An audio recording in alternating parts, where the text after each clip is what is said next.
பௌர்ணமி அன்று செய்யவே கூடாத செயல்கள் என்ன தெரியுமா? மாதம் ஒரு முறை பௌர்ணமி வரும்.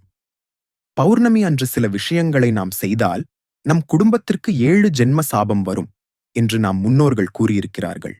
அது என்னென்று தெரிந்து கொள்ள இந்த அருள்பாதை வீடியோவை முழுமையாக பார்க்கவும்.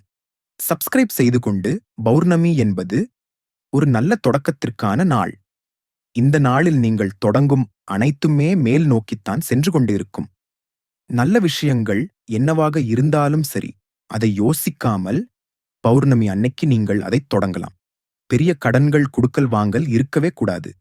இது எதற்காக அப்படின்னா, இந்த நாளில் கொடுத்த பணத்தை வாங்குவது மிகவும் கடினம்.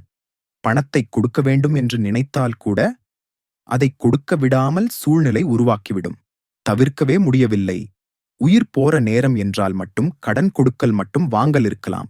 பௌர்ணமி அன்று வீட்டில் சமைத்த சாப்பாட்டை தானம் செய்யலாம் இல்லாதவர்களுக்கு. ஆனால் உறவினர், நண்பர்கள், அக்கம்பக்கத்தினர் என்று யாருக்கும் கொடுக்கக்கூடாது. இதுபோல் நிறைய ஆன்மீக தகவல்களைப் பெற எங்கள் அருள்பாதை சேனலை செய்து கொள்ளுங்கள்.